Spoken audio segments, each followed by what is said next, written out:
eu compreendo que isso que nós chamamos de experiência histórica, isso que a gente procura estudar, é uma experiência do ser humano no espaço, no tempo e nas relações sociais.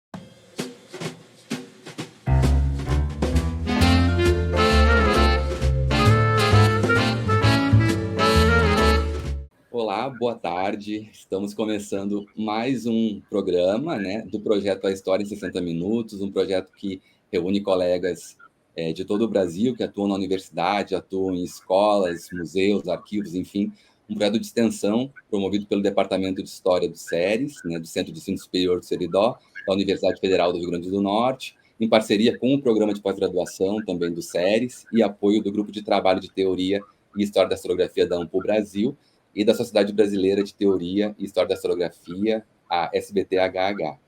Gosto também de reforçar sempre no início das entrevistas que é importante para todos que estiverem acompanhando o projeto que sigam no Instagram, o @60 por extenso, _história. Sigam, então, o projeto também no Instagram, onde tem diversas informações, sobretudo no que diz respeito ao grupo de discussão, também que faz parte desse projeto.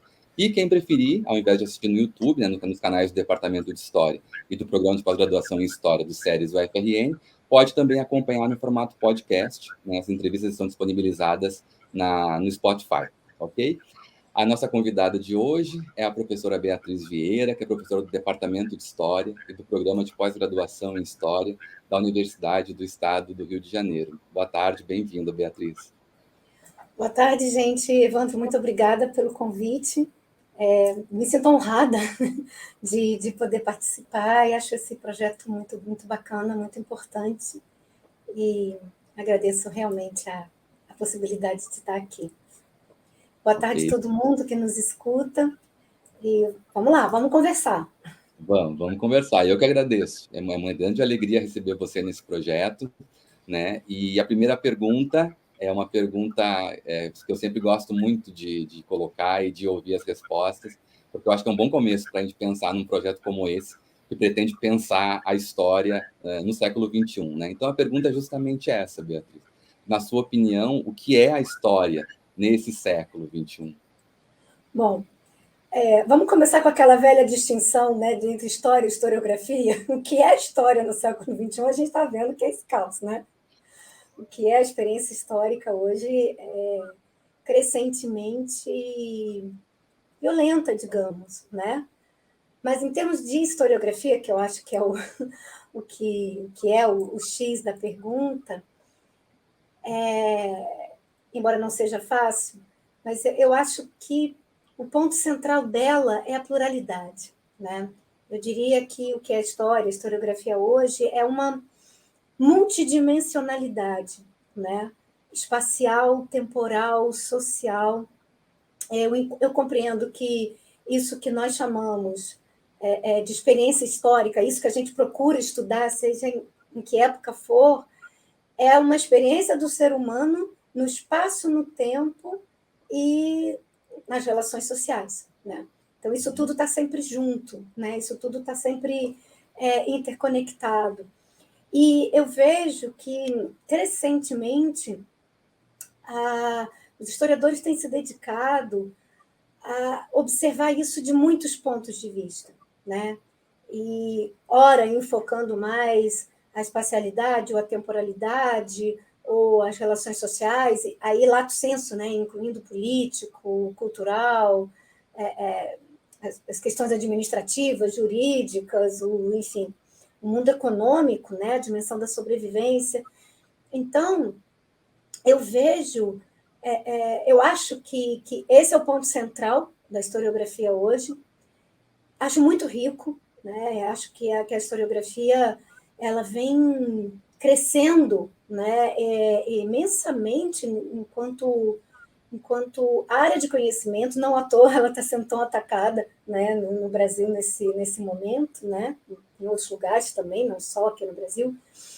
Mas tem porque ela tem se enriquecido muito, Então, em termos de construção de conhecimento a respeito da vida humana sobre a face da Terra, em termos bem genéricos, eu acho que a historiografia tornado crescentemente sólida, né? Como área de conhecimento. Evidentemente, isso não acaba nunca, né? Nunca está perfeito, e a gente tem que continuar em busca de conhecer mais, de conhecer melhor, né?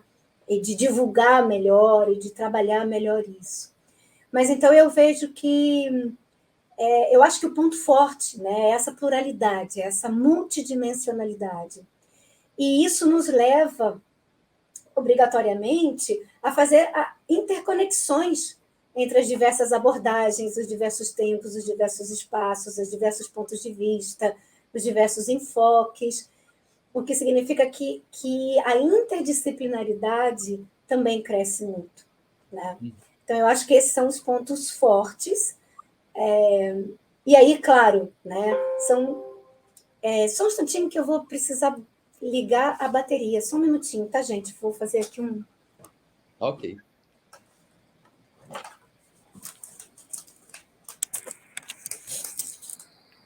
Pronto, resolvido. Então, eu acho que há algumas mudanças necessárias para a gente fazer dentro do universo acadêmico, mas isso vai bater numa outra pergunta, né, mais à frente, mas que são mudanças no sentido de efetivamente adaptar mais o universo universitário, né, a essa pluralidade, né, a essas interconexões, a essa interdisciplinaridade. Eu vejo que isso tem crescido muito e que isso é bom, né? Isso tem trazido um caldo, né? Muito rico, muito saboroso a produção do conhecimento histórico, e que a gente precisa estar aberto para conseguir dar conta disso, né? E fazer com que isso funcione e flua cada vez melhor.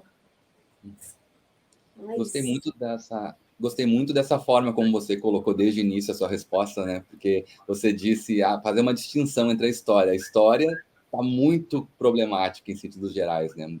Um século que começou já num estágio de violência muito muito forte, né? Então, essa distinção entre o que é historiografia e história foi bacana para pensar justamente as potencialidades da história, que foi um pouco que você trouxe na resposta, né? A gente costumava dizer que o século XX até então tinha sido o século mais violento, né? Considerando proporcionalmente o número de mortos, enfim, mais violento do que todos os outros, morreu mais gente, né, do que tudo, né? Primeiro que existe mais gente sobre a face da Terra do que antes, né? Se somasse tudo, dava a população do século XX. Mas foi muito violento. A gente vai ter que rever também, inclusive, os marcos, né, Evandro? Porque lembra do que diz o Hobsbawm? Olha, o século XX começa em 1914, não em 1900. Né? Em 1900 a gente ainda tinha a Belle Époque, a gente ainda tinha um momento, do ponto de vista europeu, né, de expansão, e aí com a guerra fica claro de que a gente tem uma crise, e a gente vai ter que rever. Né? Recentemente, né, a gente tem historiadores brasileiros também recolocando os marcos, né, da história do Brasil. Né? Vamos estabelecer um marco em 2016, né, com o golpe de 16, ou a pandemia certamente vai ser um marco do mundo inteiro, então 2020 vai ter que ser considerado. Quando é que começa o século XXI? Né? Talvez comece em 2020. Então, essas discussões, talvez um pouco mais de maturidade, né, no sentido de esperar um pouquinho para a gente estabelecer marcos, né, a respeito desse século XXI. De qualquer forma, a violência do século XX não arrefeceu. Né? E, embora todo mundo possa dizer, não, mas a história sempre foi violenta, né? A experiência histórica sempre foi dolorosa. É o ponto que eu estudo, né? Quando eu falo que eu estudo experiência histórica dolorosa, as pessoas dizem assim, mas foi sempre, e aí? Bom, e aí que a gente vai recortando, vai fazendo recortes para poder entender as particularidades de cada tempo, de cada lugar, né? Porque senão a gente deshistoriciza. Se a gente diz, sempre foi violento, sempre foi assim, a gente tira do campo da história. Então, a gente precisa entender como funciona essa violência, esse tipo de experiência, e a gente vai ter que estar atento à historiografia, e está, né? Eu acho que está. atenta a essas questões, e por isso que eu digo, né, que é preciso a gente perceber que é espacialidade, temporalidade e sociabilidade, isso junto. Né? Exato. Isso junto. E está acontecendo, a gente talvez só precise reunir isso melhor e abrir, né, os espaços acadêmicos para enxergar essas conexões de uma forma mais ampla. Né? Enquanto a experiência histórica, estamos aí, né? Estamos vivendo, estamos vendo. Eu gosto desses memes, né, que dizem, que colocam o historiador do futuro, esse caos que está, esse coitado do historiador do futuro. Como é que ele vai explicar? Vai. Né? Mas, enfim, faz parte. É muito interessante isso que você falou, porque é no sentido de que as formas de sofrer... Sim, a história sempre foi um registro violento, é verdade. Tem, né, isso tem uma história da guerra, uma história da violência, mas como você disse, as formas de sofrimento variam, porque os contextos são específicos, as formas... Isso aí a psicanálise também estuda, né? As formas de sofrer, eles variam também, ou seja, também é histórico, por isso que é importante a gente pensar sobre isso. E aproveitando, né, nessa direção que você está levando a sua fala, a disciplina histórica, né? A história como disciplina, a história como cursos universitários, com espaço de produção de conhecimento científico, etc. Nessa direção, assim, o que você acha, levando em consideração o que você já disse também, né? O que você acha, assim, o que nós ganhamos e o que nós perdemos nesse sentido, quando a gente, no século XIX, pouco a pouco, se constituiu como uma disciplina? Eu acho que realmente tem ganhos e perdas, né? Acho que os ganhos talvez sejam maiores, né? Não sei, mas eu não vou medir, né? Mas acho que a gente ganha sim com os protocolos da disciplina, né? Acho que de fato se constituiu um campo, né? Os protocolos disciplinares no sentido de, bom, não se trata da gente fazer uma defesa incondicional da escola metódica ou do historicismo, mas nós trabalhamos com fontes, sim, a gente precisa fazer as críticas das fontes, sim, né? O que são fontes? Né? Não é um pedaço do passado que se mostra uma verdade em si, mas é um vestígio que mostra que alguma coisa aconteceu. Né? E aí a gente precisa fazer, né, como dizia já o Mark Bloch, né, a gente tem que fazer perguntas àquele vestígio. Ele não fala por si só. Né? E aí a gente faz as perguntas àquele vestígio que pode ser um documento, pode ser um monumento, pode ser uma roupa, pode ser um texto literário, pode ser um texto sagrado, pode ser... Nossa, pode ser tanta coisa, né? Desde que a gente teve ali os movimentos do início do século XX, a gente fala muito na escola de análise, mas tem N outros, né? De abertura, de busca de novas fontes, nós temos muitas formas de buscar e encontrar esses vestígios do passado. E de situações do presente, considerando também a história do tempo presente, a história imediata. Né? E é importante, sim, tem protocolos. Né? Toda a área de conhecimento tem, eu estava falando ali na psicanálise, tem o seu modo de conhecer, são caminhos de conhecer. Né? Eu gosto muito de recuperar, às vezes, a etimologia das palavras. A palavra método vem do grego caminho. Né? Então, é o caminho, né? É um caminho que a gente tem de conhecer alguma coisa, que tem as suas especificidades. Né? Tem pontos de contato com os outros caminhos? Tem. Né? Novamente, a interdisciplinaridade é fundamental. A gente vai dialogar com N outras áreas das humanidades, até das matemáticas, da física, né? Mas tem um caminho que é o caminho historiográfico. Né? E não tem problema nenhum que exista esse caminho, que exista esse método, que existam esses protocolos, a importância de existirem essas fontes. Lembrando, né, que a fonte não fala por si só, a gente precisa entendê-la, a gente precisa analisá-la, fazer a crítica, né, aquelas famosas críticas. Quem deixou essa fonte, né? Quem escreveu, ou quem pintou, ou quem fez, por quê, em que condições.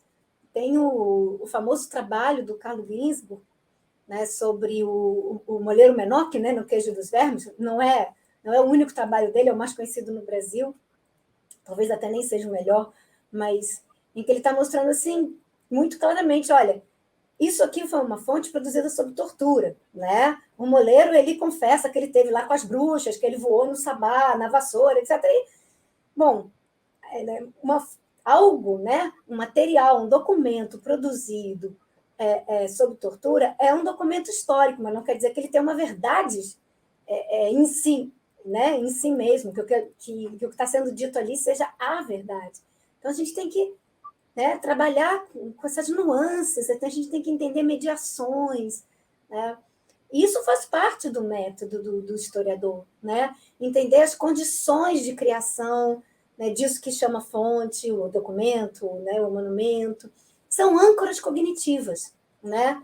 Então, o método é exatamente assim, aquilo que vai dando caminho, a margem do rio, né? Olha, a gente está produzindo um conhecimento, né? Esse conhecimento ele é ancorado, né, em modos de fazer, em protocolos. A gente precisa mesmo desses vestígios. Ah, tem uma lacuna aqui, ó. Tem uma lacuna, a gente vai dizer, tem uma lacuna aqui. Mas é possível, né, que a gente pode dizer, bom, possivelmente aconteceu tal coisa, não tenho como provar, porque aqui tem uma lacuna de fontes, né? Mas eu posso cruzar com tal informação, com tal outra informação, com, né, o famoso cotejo de outras fontes, e ir construindo possibilidades. Eu gosto, por exemplo, da imagem do quebra-cabeça, né? Você imagina assim, como se nossas fontes fossem um quebra-cabeça, e a gente tem aqui embaixo a raiz, umas raízes de um vegetal, né? E em cima tem uma folhagem. E no meio não tem nada, está faltando peça. Só que se a gente tem a raiz de um vegetal e tem uma folhagem em cima, o que a gente pode, né, muito possivelmente concluir? Que tinha um caule no meio, né? E aí, pela folhagem, a gente vai dizer, bom, esse vegetal era uma roseira, era uma mangueira, era uma bananeira, era um coqueiro, né? Então, a gente vai fazendo as comparações, a gente vai preenchendo as lacunas.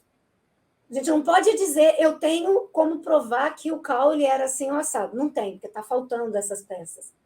Mas, pela análise da raiz, pela análise das folhas, a gente tem como dizer que muito possivelmente tal coisa aconteceu, né?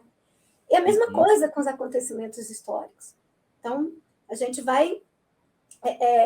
algumas lacunas a gente não tem como suprir mesmo, outras a gente tem com esse tipo de comparação, né, de possibilidade, recorrendo a outras áreas, a outros historiadores, a outras fontes, e a gente vai compondo. Então, eu acho que os protocolos da disciplina são importantes, sim, né? Eu acho que a história tem e aprendi isso, né, com diversos professores aí da área de teoria, é uma epistemologia própria. Ela não não tem uma epistemologia exatamente como as ciências duras,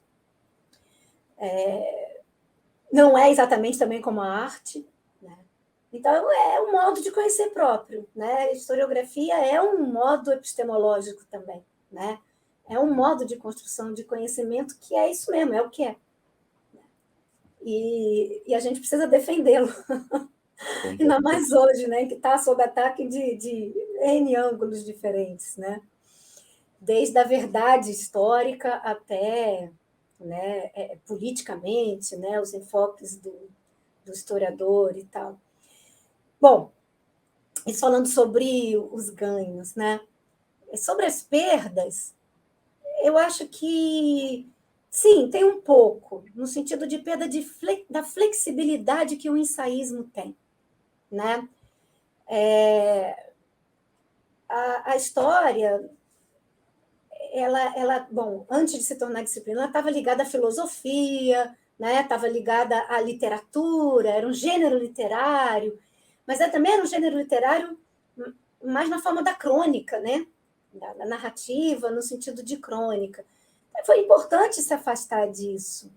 Mas essa possibilidade de filosofar mais, de misturar mais com outras áreas de conhecimento, né? Filosofia, psicologia, arte, sociologia, música, né?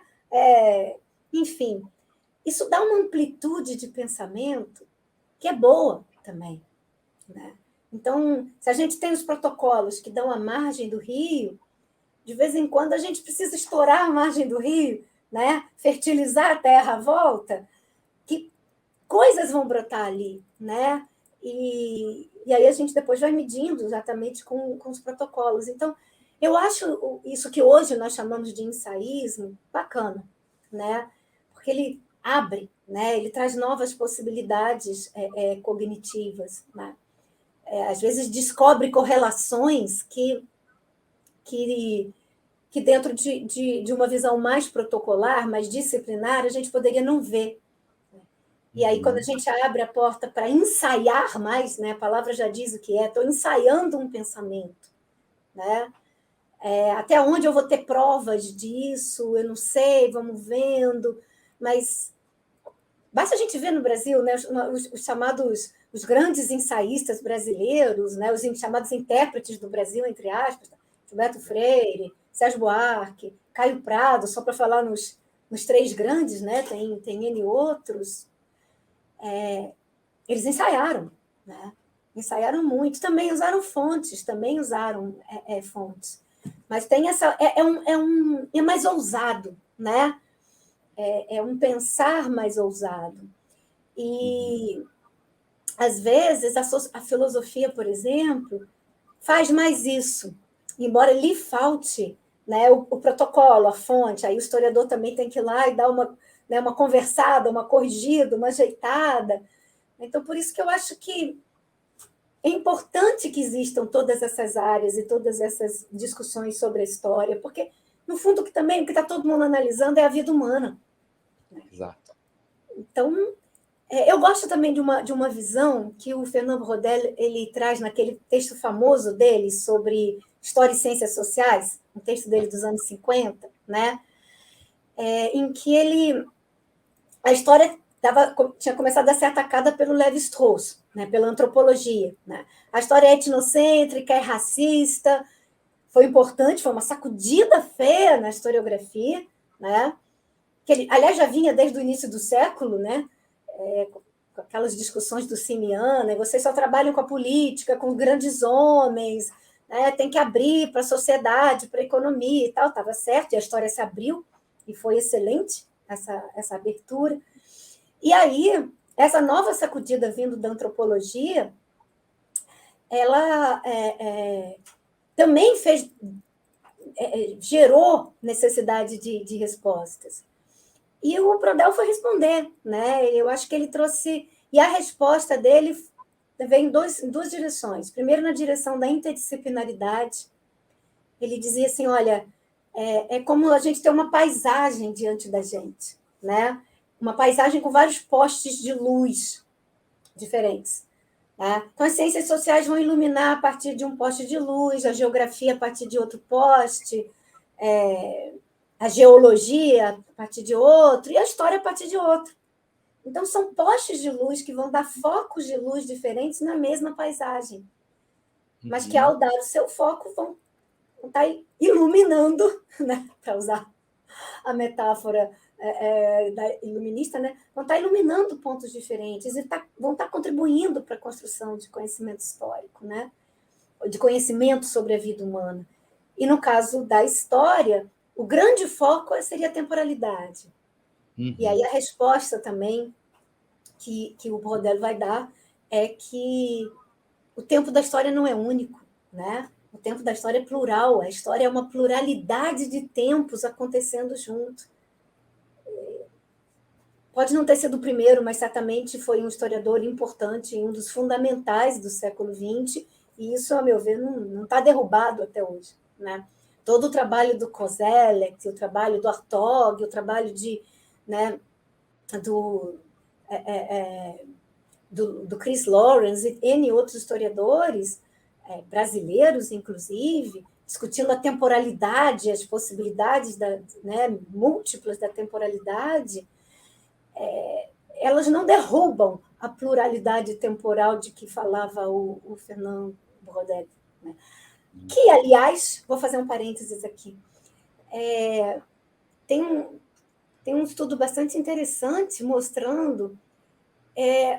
quando ele esteve no Brasil, né, nos anos 30, ali na fundação da USP, dos cursos da USP, assim como o Lévi-Strauss também, e a gente normalmente costuma achar que, bom, foram importados pensadores franceses, né, na fundação da USP, historiadores e cientistas sociais e filósofos, e que isso ajudou na construção dos primeiros cursos ali universitários do Brasil. E aí já tem estudos mostrando assim, peraí, ó, né?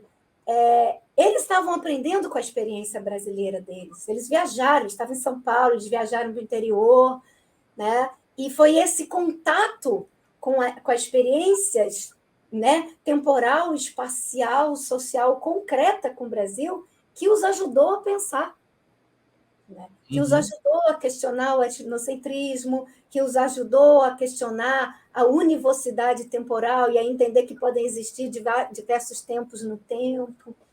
É muito interessante a gente pensar nisso também, né? Que nós não somos só um receptáculo de uma experiência de pensamento dos estrangeiros, que eu não jogo fora, porque eu acho importante, faz parte dessa multidimensionalidade, mas o quanto eles também estão aprendendo com as suas experiências históricas com o Brasil ou com os brasileiros, né? E que isso é um processo de construção coletiva. Eu vejo conhecimento como um processo de construção coletiva. Não tem como, a gente não constrói conhecimento sozinho, em área nenhuma, nem na história. Com toda certeza.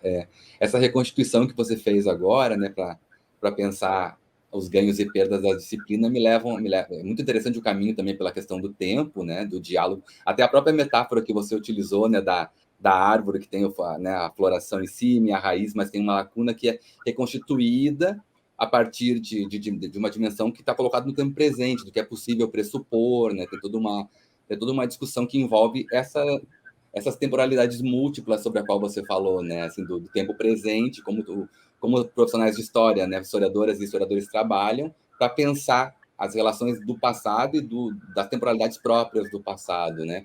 E é legal também, algo nesse sentido que você coloca, que a disciplina ela é sólida o suficiente, acho que foi um pouco nesse sentido que você falou, né? Ela é sólida o suficiente para se permitir, inclusive, pensar outras formas decorrentes desse conhecimento produzido de uma forma metódica, outras variantes que também são importantes para o conhecimento histórico, não é? Isso. E aí tem uma observação que eu gostaria de fazer aqui, então, Evandro, porque a gente costuma, né, os alunos, sobretudo, né, mas, enfim, há um questionamento sobre a importância da história se a gente estuda a partir do presente, se a gente olha o passado a partir do presente, então a história seria só a visão do presente sobre o passado, e seria o excesso de presentismo, embora presentismo não seja só isso, né? E esse questionamento ele é antigo, né? A gente tem lá o filósofo italiano Benedetto Croce, que já dizia que toda a história é a história do tempo presente. Sim e não, né? Porque exatamente o que os protocolos da história nos permitem trabalhar é com vestígios do passado, né? E esses vestígios do passado, se eles não falam por si só, se eles dependem das nossas perguntas e das nossas abordagens, que vêm do presente, né, e do nosso horizonte histórico do presente, mas eles também limitam as nossas respostas. A gente não vai poder falar, né, sei lá, de uma iluminura medieval. A gente não pode perguntar para uma iluminura medieval no Livro das Horas, fazer uma pergunta sobre a Primeira Guerra Mundial. Ela nos limita também. Então, essa coisa assim, não é só a história do tempo presente, né? Ok, tem um olhar do presente refazendo a historiografia, respondendo demandas do presente, mas o vestígio histórico, a fonte histórica, ela também... a gente só pode fazer perguntas a ela dentro de um quadro de possibilidades que ela nos dá, de alguma coisa que aconteceu e que sobrou aquilo. Aquilo é, de certa forma, uma prova do passado que limita certas... a construção de conhecimento ali. Ela dá ela como se desse uma circunferência dentro da qual o nosso presente pode fazer perguntas e construir o conhecimento histórico, mas não fora daquela circunferência. Então, eu gosto muito de uma formulação que uma professora nossa da UERJ, que se aposentou recentemente, mas ainda está na pós, e uma das fundadoras da Sociedade Brasileira de Teoria da História e Historiografia, que é a professora Lúcia Pascoal Guimarães, ela costuma dizer que o historiador é um mediador entre passado e presente. Eu acho essa formulação assim perfeita, né? Ele não está só no presente, e o que ele produz não é só presente, não é só subjetividade, mas ele também não tem o olhar completamente neutro para o passado, e o que ele produz, né, é só passado, no sentido do ranking de que controla completamente a sua subjetividade. Tem um diálogo aí, né? Ele media passado e presente, ele media subjetividade e objetividade, né? Então, é esse trabalho de mediação que nós fazemos. Né? Sim. E é sempre plural, né? Agora, com o complemento que você fez a resposta, é sempre plural o tempo. Justamente um alargamento do tempo, né? Que a história permite, né? Que a historiografia permite, né? Esses passados, os diversos passados do passado, os futuros do passado.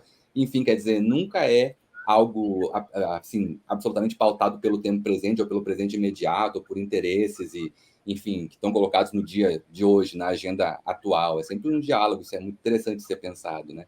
E Beatriz, quando essa disciplina que produz, né, tanto, como você diz assim, né, tanto de diversas formas, com tantas possibilidades como nós temos hoje no século XXI para a história, se converte em ensino? Qual é, na sua visão, a importância do ensino de história hoje, né? E junto a essa pergunta sobre a importância do ensino, o que você acha que sobra e o que falta? Se é o caso de se pensar em faltas e sobras no currículo que forma professores e pesquisadores de história no Brasil hoje? Eu acho fundamental. Acho que o ensino de história é fundamental. Ele tem sido crescentemente pensado, felizmente, né? Tá aí o Prof. História, está aí o crescimento das áreas de ensino de história dentro dos cursos, pelo menos no nosso, na UERJ, isso tem crescido bastante, a gente se vê crescentemente envolvido com isso. E acho ele fundamental em duas dimensões, pelo menos, né? A primeira, vamos trabalhar numa dimensão mais geral, né? O ser humano é um ser histórico. Então, ensinar história é, de certa maneira, tá dialogando com alunos, né? Com pessoas que estão em formação, sejam crianças, sejam adolescentes ou adultos, né? No sentido da autocompreensão do ser humano como um ser social e histórico. Né? É um ser imerso no tempo, no espaço, nas relações sociais, portanto, é um ser histórico. Então, é uma autocompreensão, né, da espécie humana. E isso é fundamental. Né? E eu acho que isso, o ensino da história, mesmo que isso não esteja sendo dito explicitamente, porque é uma dimensão mais filosófica, talvez, mas está presente, porque está criando isso que nós chamamos, né, de a tal da consciência histórica. Né? E num segundo plano, numa outra dimensão, eu acho fundamental, porque a gente está vivendo um momento de obscurantismo muito grande, né? Um momento de crescimento da ignorância, de desmonte da educação pública, de crescimento da construção das verdades paralelas, né? Que não são verdades, de dificuldade das pessoas discernirem entre verdade e mentira, ficção e realidade. Então, trabalhar o ensino de história, trabalhar com essa noção de que, olha, existe uma área de conhecimento que pesquisa, que tem base em elementos da realidade, a realidade existe, né? Foi assim, não foi assado, né? Então, a construção desse conhecimento, eu acho ele é fundamental. Alguém pode dizer que isso é uma postura iluminista, né? E que essa postura iluminista já, pelo menos desde a Segunda Guerra, já mostrou que não funcionou, está aí a bomba atômica, está aí o Holocausto, e que o iluminismo está em crise. Mas existem... aí a gente pode trabalhar com as nuances novamente, né? Não obrigatoriamente a luta contra a ignorância e o obscurantismo é só no sentido daquele iluminismo europeu do século XVIII, etc. né? A gente pode resgatar N pensadores, né, de África, de Ásia, de América Latina, de Oceania, e que também são pessoas, né, são historiadores ou são pensadores que estão aí atentos à necessidade da construção de conhecimento contra o obscurantismo e contra a ignorância, né? E a história faz parte disso, e aí, nesse sentido, é a construção, é a formação de seres humanos mais autoconscientes, né? Consciente da história do seu espaço, seja a sua história local, regional, nacional ou mundial, né? Global, transnacional, né? Das suas temporalidades, dessa multidimensionalidade, que é a multidimensionalidade da existência da espécie humana. Então, eu acho fundamental a gente trabalhar do micro ao macro, sabe? E o ensino de história, eu acho que tem essa capacidade, ou pelo menos tem essa potencialidade, né? Aí, bom, a segunda pergunta, né? O que falta, o que sobra no currículo? Eu fiquei pensando, e aí eu comecei a rir, porque eu falei assim, tempo, né? Sobra tempo e falta tempo. Qual é o paradoxo, né? Falta tempo porque dentro de um currículo de 4 anos, que ainda querem diminuir, né?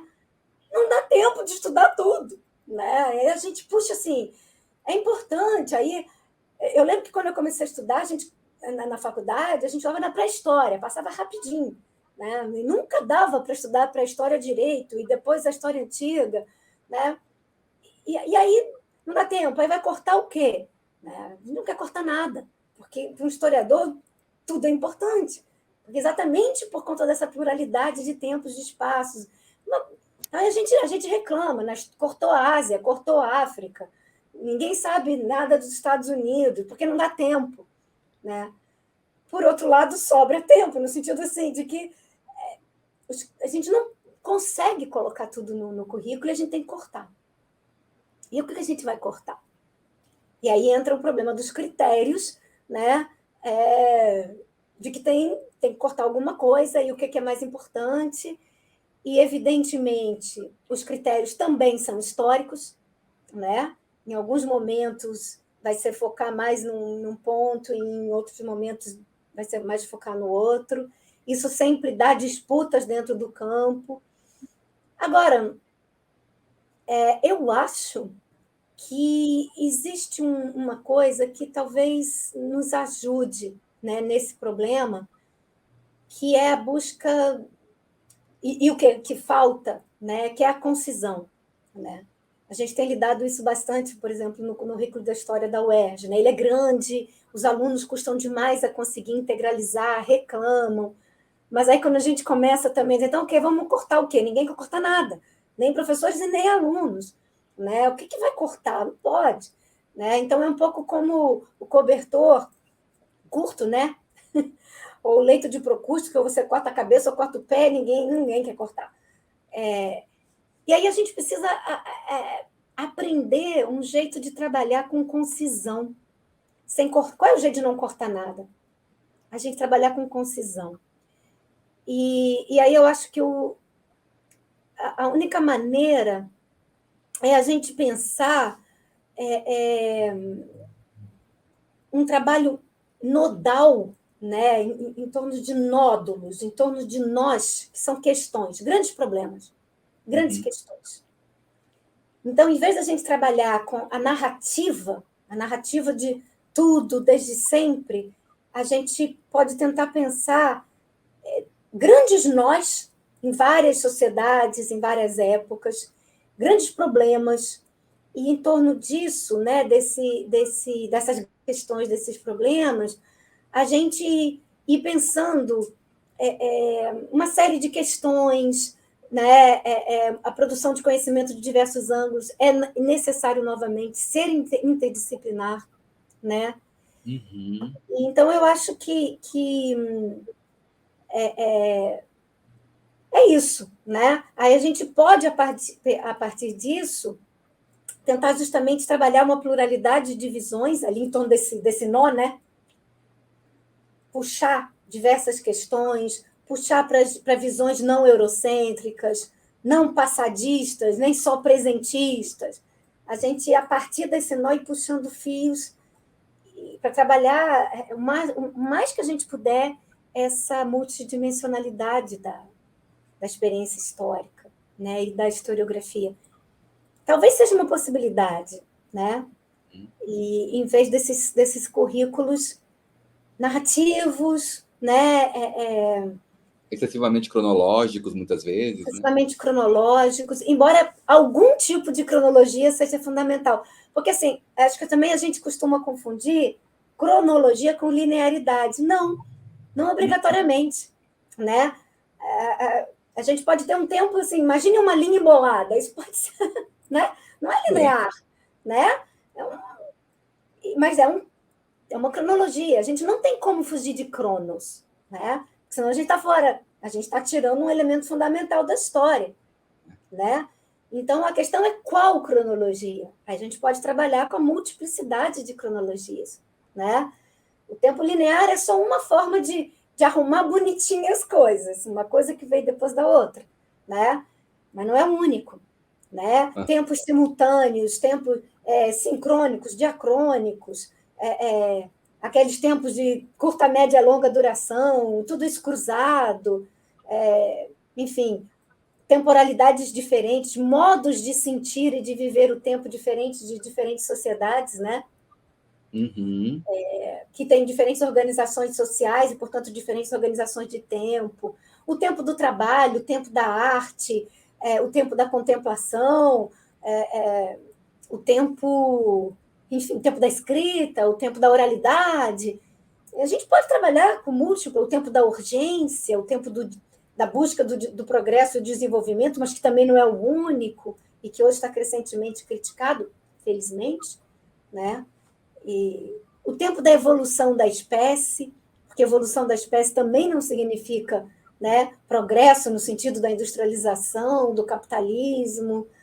Isso foi essa mistura, né, modernização, evolução da espécie, industrialização, progresso, capitalismo, e tudo isso como se fosse uma coisa só, é uma mistura que o século XIX fez.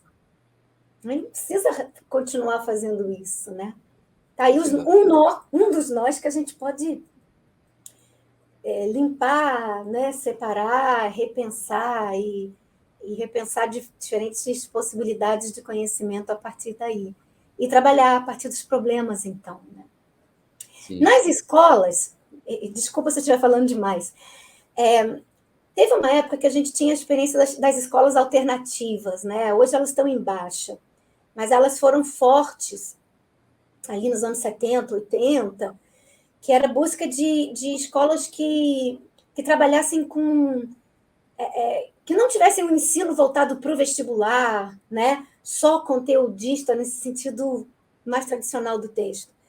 Então, tinha a ideia de se trabalhar por projetos, né? Então, eram escolas que criavam assim, esse ano o projeto vai ser tal, né?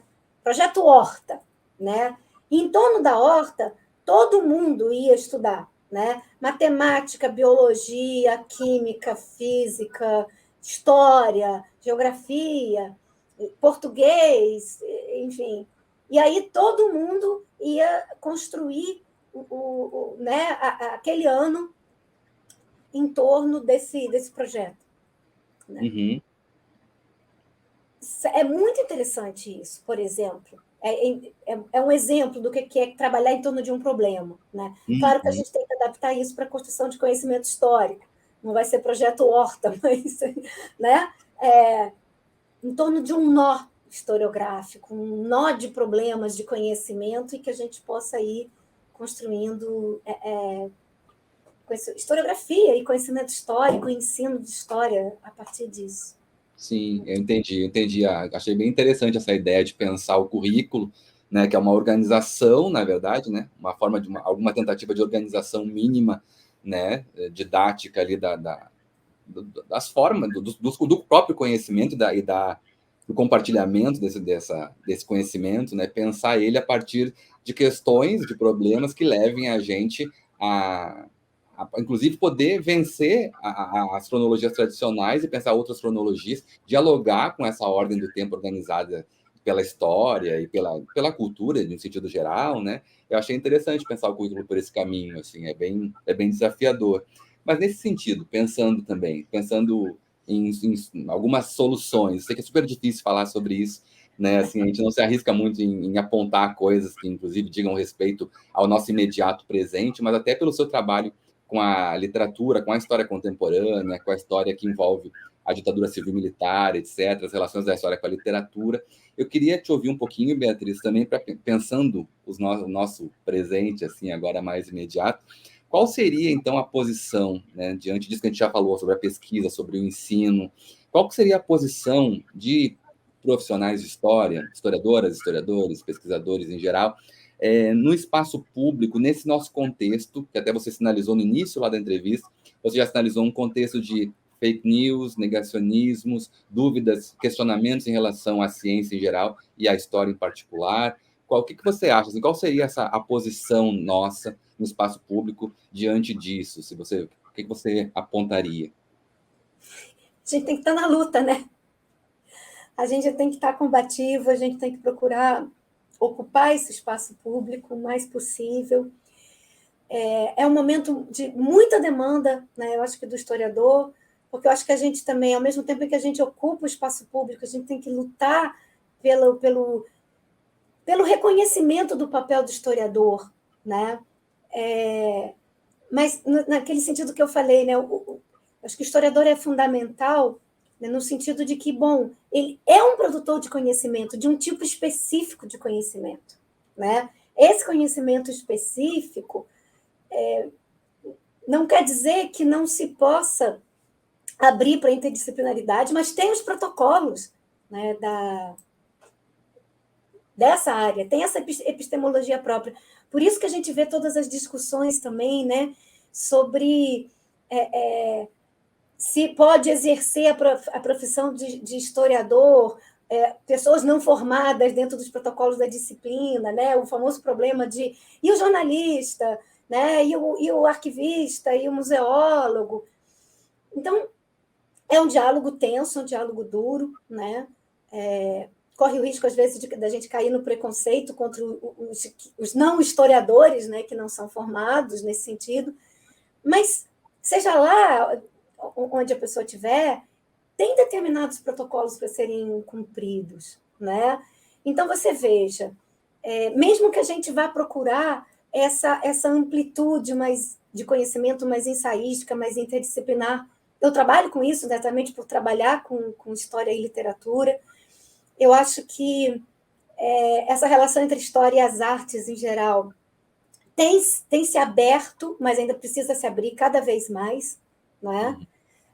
Porque também não significa, como historiadora, eu adentrando a área da literatura, não vou fazer a mesma coisa que os críticos literários fazem, né?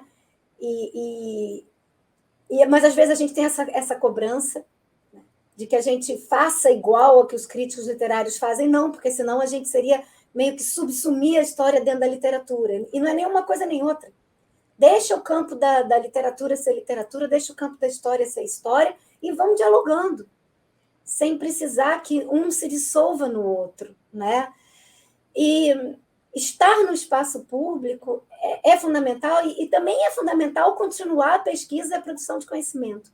Então, por isso que eu acho que a gente está muito demandado, porque nesse momento é importante a gente estar na sala de aula, a gente está na pesquisa, a gente está no espaço público,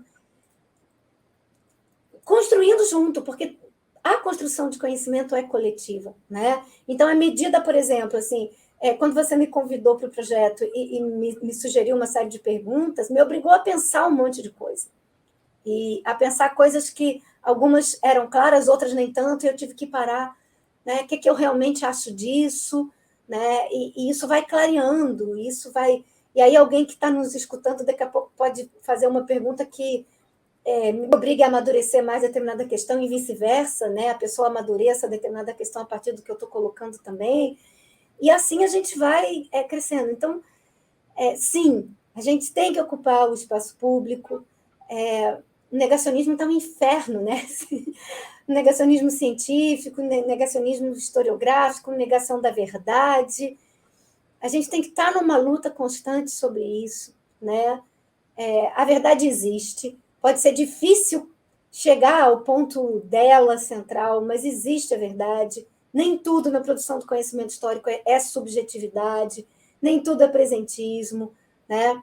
Tem essas mediações para a gente fazer como historiador entre passado e presente, entre subjetividade e objetividade.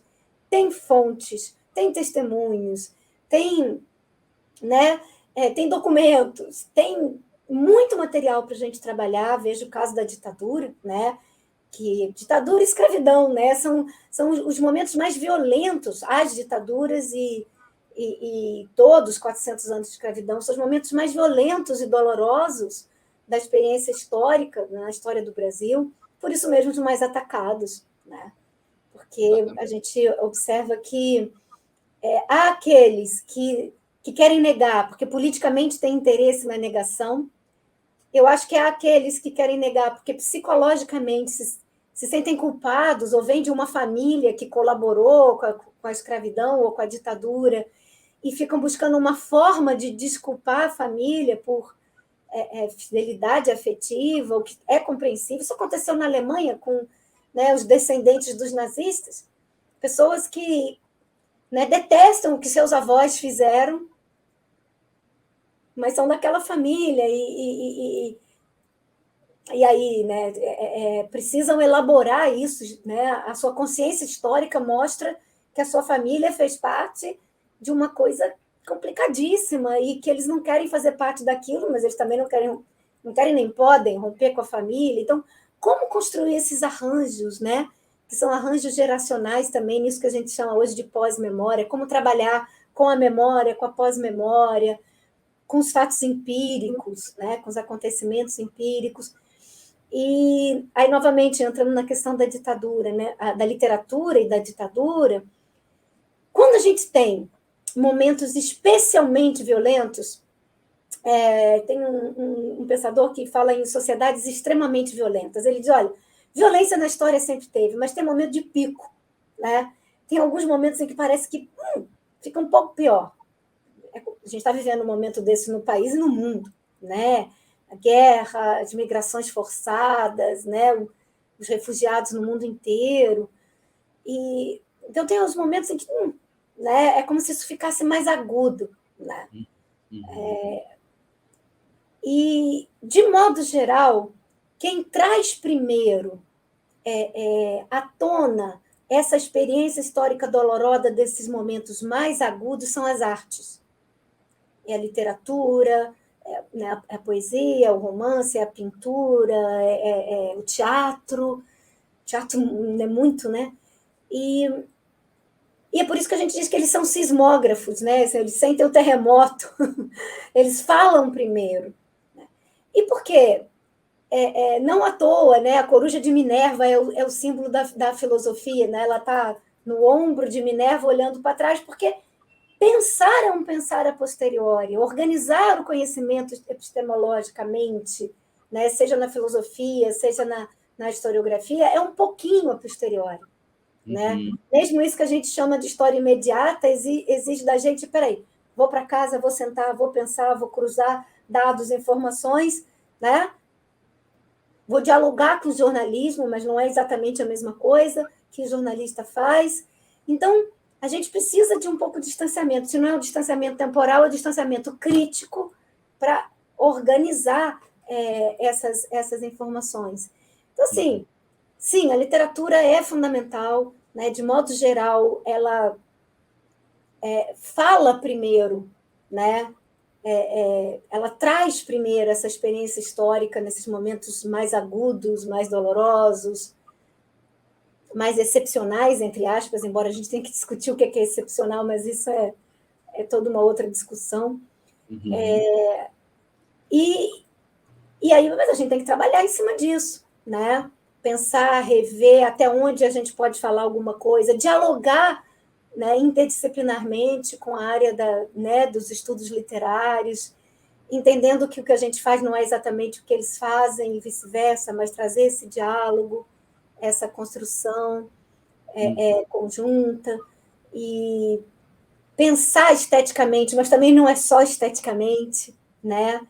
Então, pensar politicamente, mas também não é só politicamente, economicamente, mas também não é só economicamente, é fazer esse cruzamento, isso vai dando um caldo diferente. E trazer isso para a cena pública, o mais que a gente puder, né? Mais um motivo para eu te agradecer essa possibilidade de estar aqui compartilhando reflexões, angústias, né? E um Imagina. pouco de esperanças também. Eu gostei muito da sua resposta, porque ela faz reforçar uma ideia que eu considero importante também, que é a ideia de pensar, bom, a universidade, a escola, tudo isso também é espaço público, e é ali que se pode, eventualmente, tentar trabalhar essas questões que você colocou muito bem, que são subjetivas e que a gente fica pensando, nossa, como é que alguém pode negar isso? Como é que alguém pode pensar dessa forma? Como é que a pessoa não pode entrar nesse registro que é um consenso entre profissionais de história, por exemplo, a gente leva para a sala de aula, a gente espera o consenso, que está bem estabelecido do ponto de vista ético e metodológico. Como é que pode alguém não pensar com isso? Aí você coloca essas questões todas subjetivas que fazem parte e que atravessam mesmo, né? Então, a garantia da sala de aula de história na universidade, na escola, é fundamental, né? Então, bacana que a sua resposta conduza a gente a pensar também nessa direção, né?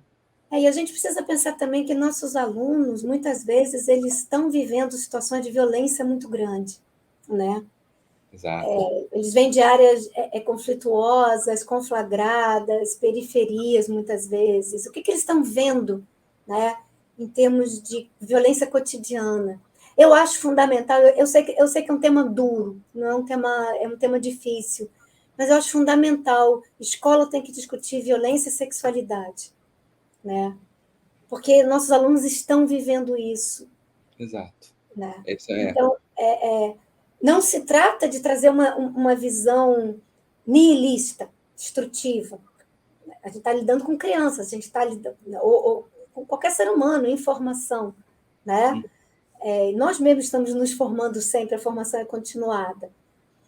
Mas saber lidar com isso, porque senão a pessoa vai estar vivendo uma coisa muito grave no seu cotidiano e a escola falando de florzinha, ela não vai enxergar na escola um lugar de acolhimento e de produção de conhecimento para ela entender a própria vida. Exato. Então, para entender o seu próprio cotidiano, a escola tem que discutir o que está sendo vivido no cotidiano. E a história é idem, mesmo que você esteja falando do passado. Né? Pode estar falando de grego, faz uma ponte, né? De longuíssima duração do passado com o presente. Né? E traz para o cotidiano, traz para o corpo, né? É fundamental, fundamental. Beatriz, nosso tempo está acabando, mas eu não queria perder a oportunidade de colocar uma última questão para você, já que a gente falou muito sobre subjetividade aqui, sobre as relações da subjetividade com o conhecimento científico, que é um tema fascinante para mim também. E eu queria colocar uma questão final para você, então, no sentido mais propriamente pessoal, assim, subjetivo, corporal, para usar a sua expressão agora. Qual o sentido da história na sua vida? Eita! Eu acho que ele é fundamental, né? Porque eu vejo o ser humano como ser histórico, como eu disse, né? A gente vive imerso em tempo, espaço e relações sociais. Portanto, toda a nossa experiência é uma experiência histórica.